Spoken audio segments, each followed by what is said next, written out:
Neighbors say it was all over a Facebook post. An argument boils over and ends with a woman shot. In King Carter, today the 6-year-old boy who was gunned down a week ago will be laid to rest. Police say King was playing outside of his apartment complex when he was shot in the chest.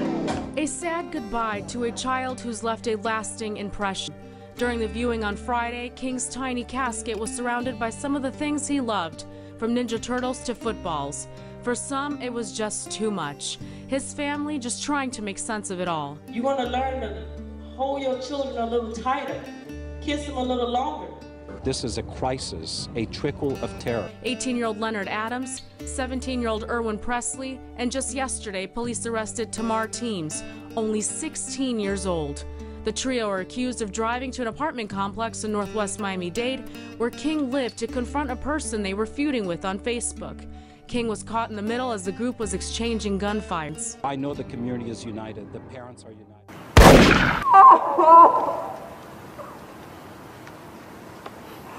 I can't breathe. I need to get up.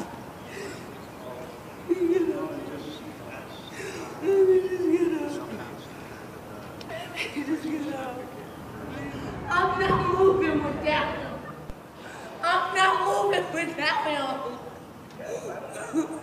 Just let me get him.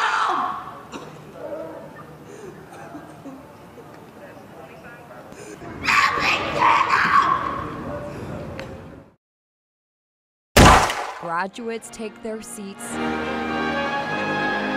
There's one person who should be here. Almost 2 weeks ago, our community suffered an unimaginable loss. While our hearts were broken today, we have the chance to celebrate Diebony's life together.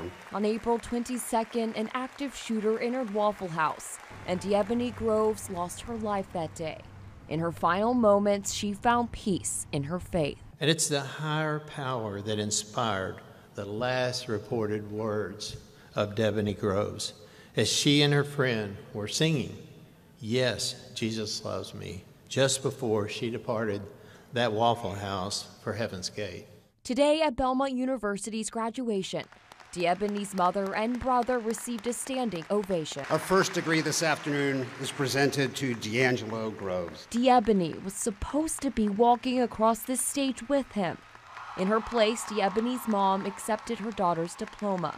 Even though she's not in this place, some say Diebony is somewhere else, perhaps still singing "Jesus Loves Me." 24-year-old Brittany Hill was in the area of Division and Mason with her 1-year-old when shots were fired. She shielded her young daughter from harm, but the 24-year-old eventually died from the gunfire. What is it like to have to bury both of my kids?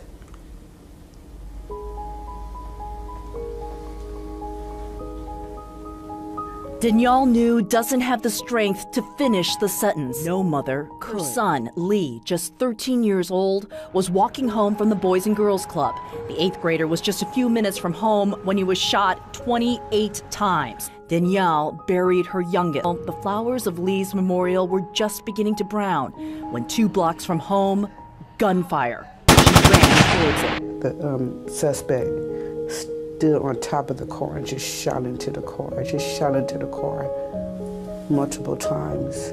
I see my son's car shot up, and I just broke down crying. 19-year-old Lamar, in his first year of college, killed instantly, his body riddled with bullets. In 3 weeks, Danielle New went from a mother of 2 to a mother of none. Do you know why this happened? It's because just the people who did this, they just wanted to be killing just to be killing people. As the sun set, they walked down the street to the second memorial where Lee died. The children watch, the story so familiar to the mothers gathered here. I had to bury my firstborn 6 years ago. Her son was shot to death. No parent ever should have to bury their kids before them. Never. And especially like this. This is crazy. I have a 19-year-old who was a victim of gun violence. The city is full of mourning mothers. Todd Walker is a mortician in East Oakland. We just buried her 13-year-old son Thursday, and Wednesday she right back in here making arrangements for a 19-year-old son. How sick are you of having to put children into these caskets? I'm tired of it. I'm tired of it, because I'm the one to go pick them up. So I see him firsthand at the coroner's office. I'm the one got to identify him right off the top, so it's horrible. They shooting every day. All these kids do not have an education, but they have a gun. And there's something wrong with that picture. I just want to come home. I just want to come home and get Lee ready for school. We begin tonight with a breaking news update. It's a story we have been following since last night. An arrest in the shooting death of a young girl. There was at least 100 people who showed up here this evening. A lot of hugs, a lot of tears. 16-year-old. Her friends say Niani was a junior at Cesar Chavez High School who lit up every room she walked into. It just makes me so angry. I can't cry no more. I wasted all my tears. It's gone. This is Samantha's high school graduation picture. I picked up her graduation pictures on the day after Samantha died. It was May 15th. I lost my daughter on Mother's Day. The only memory that I have of Mother's Day is that I lost my child on that day, and no parent should have to go through that. A parent shouldn't have to bury a child. And she was supposedly walking to the bus stop, and there was a group of thugs beating up on somebody else. And when Samantha and her friend Christina, they seen the gun, they started running. And when they started running, the guy started shooting. When that man pulled that trigger and he shot Samantha, he didn't only kill Samantha, he killed me, he killed her father, he killed her sister, he killed her brother, he killed the family. Not only me, he killed us all. And May 14, when her heart stopped beating, my heart stopped beating. And Mother's Days will never, ever be the same for me, ever.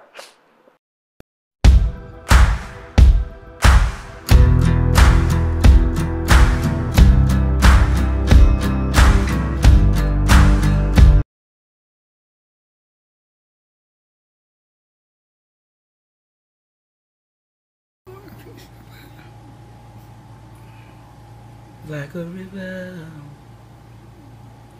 so much peace. Like a river, peace like a river in my soul. I've got peace like a river,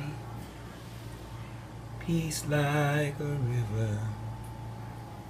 I've got peace like a river in my soul.